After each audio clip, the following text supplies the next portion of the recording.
হযরতুল আল্লামা শামসুদ্দোহা মাদ্দাজিল্লাহুল আলী, মঞ্চে উপবিষ্ট Islamic front Bangladesh Chandpur জেলা নেতৃবৃন্দ, বিশেষ করে দীর্ঘক্ষণ পর্যন্ত ইসলামিক ফ্রন্ট বাংলাদেশের জেলা নেতৃবৃন্দ বক্তব্য রেখেছেন, বিভিন্ন উপজেলা থেকে আগত ডেলিগেট বৃন্দ বক্তব্য রেখেছেন।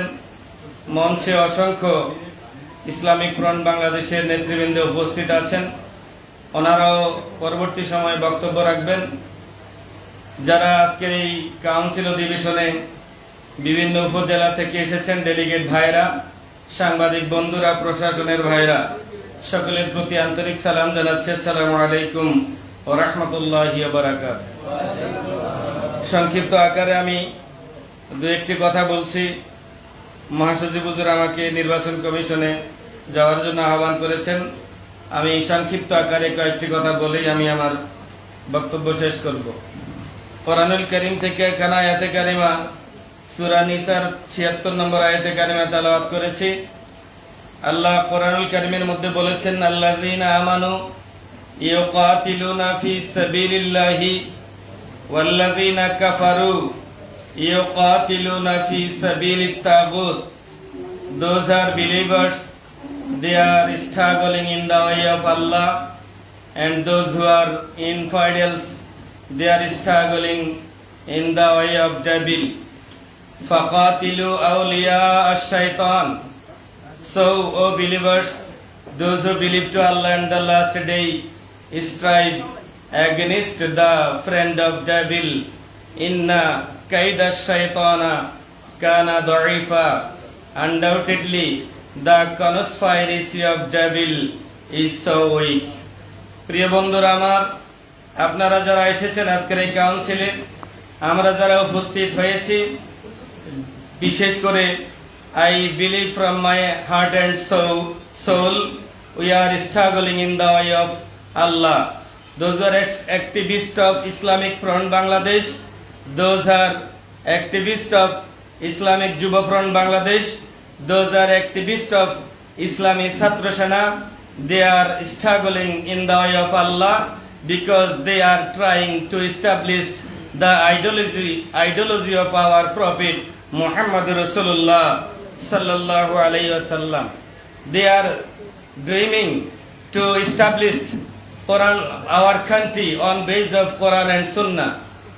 আমি আমার অন্তরের অন্তরস্থল থেকে বিশ্বাস করি, আমরা যারা ইসলামিক ফ্রন্ট বাংলাদেশের কর্মী, আমরা যারা ইসলামিক যুব ফ্রন্ট বাংলাদেশের কর্মী, আমরা যারা ইসলামী ছাত্র সেনার কর্মী, অনলি আমরাই, শুধুমাত্র বাংলাদেশে আমরাই কোরআন সুন্নাহ ভিত্তিক সমাজ ও রাষ্ট্র কায়েমের মাধ্যমে লাকাদ কানা লাকুম ফি রাসূলিল্লাহি উসওয়াতুন হাসানা, যেই রাসূল পাকের আদর্শকে আল্লাহ তাআলা কোরআনুল কারীমে আমাদের জন্য উসওয়াতুন হাসানা বলে সার্টিফাইড করেছেন, সেই রাসূল পাকের উসওয়াতুন হাসানা সর্বশ্রেষ্ঠ আদর্শ প্রতিষ্ঠার জন্য, কোরআন সুন্নাহ ভিত্তিক সমাজ ও রাষ্ট্র প্রতিষ্ঠার জন্য একমাত্র ইসলামিক ফ্রন্ট বাংলাদেশ, ইসলামিক যুব ফ্রন্ট বাংলাদেশ, ইসলামী ছাত্র সেনার কর্মীরাই কাজ করে।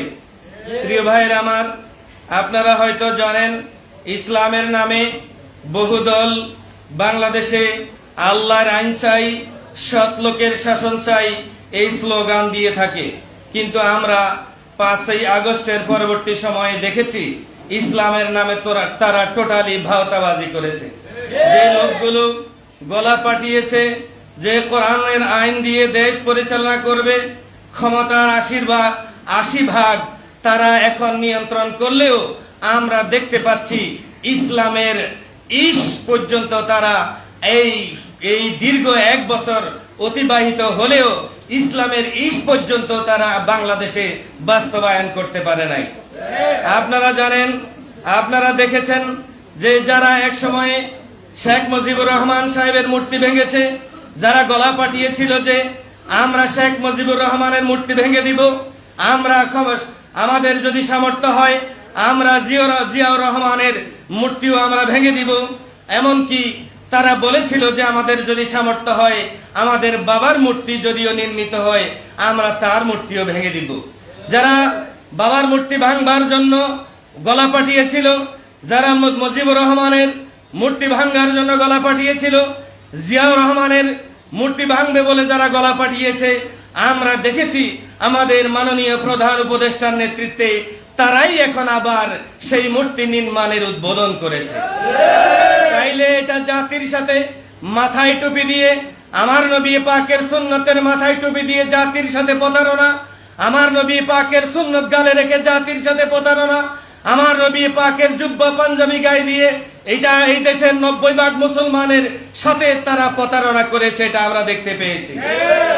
প্রিয় ভাইরা আমার, আপনারা জানেন যারা কথায় কথায় বলে আমরা আল্লাহর কাছে ছাড়া আর মাথা নত কারো কাছে মাথা নত করি না, সেই মানুষগুলোকে আমরা দেখতে পেয়েছি এই বিশাল গোটা 85 বছরের রাজনীতির ইতিহাসে যখন তারা ক্ষমতায় যাইতে পারে নাই, ক্ষমতায় যাইতে না পেরে, এটা আমার ধারণা, আমার নিজস্ব মতামত, আমার চিন্তা চেতনা, যে আল্লাহর সাথে রাগ করে তারা 5ই আগস্টের পরে মূর্তির কাছে গিয়ে তারা মাথা নত করেছে।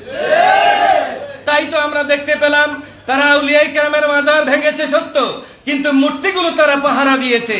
মূর্তির কাজ যদি তারা এক আল্লাহর সাথে বিশ্বাস, আল্লাহর প্রতি তারা যদি বিশ্বাস করত, এবং তারা যদি এই কথা মনে প্রাণে বিশ্বাস করত যে আল্লাহই সকল ক্ষমতার মালিক, আল্লাহই যাকে চাই ক্ষমতা দেন, আল্লাহই যার কাছ থেকে ইচ্ছা ক্ষমতা ছিনিয়ে নেন, এই কথা যদি তাদের অন্তরে বিশ্বাস লালন করত, কশিনকালেও তারা মূর্তির পাহারায় দাঁড়াতো না।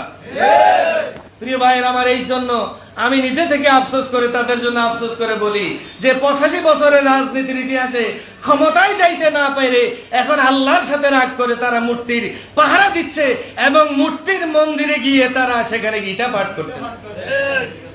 প্রিয় ভাইরা আমার, যারা কথায় কথা বলে যে আমরা কোরআন সুন্নাহ, আমরা কোরআনের আইন দেশে বাস্তবায়ন করব, যারা কথায় কথায় আওয়ামী লীগ এবং বিএনপিকে নাস্তিক্যবাদের উপাধি দেয়, তারা এই সরকারকে 80% নিয়ন্ত্রণ করার পরেও আমরা দেখতে পাচ্ছি স্বাধীন বাংলার ইতিহাসে 54 বছরে আওয়ামী লীগ বিএনপি যেই সাহস করতে পারে নাই, টাকায় মন্দিরের ছবি দিতে পারে নাই, ইসলাম নামধারী এই জামাত ইসলামের নিয়ন্ত্রণে থাকা আমাদের এই উপদেষ্টারা আমাদের দেশের 90% মুসলমানদের দেশের এই স্বাধীন বাংলাদেশের টাকায় তারা মন্দিরের ছবি দেওয়ার সাহস করেছে।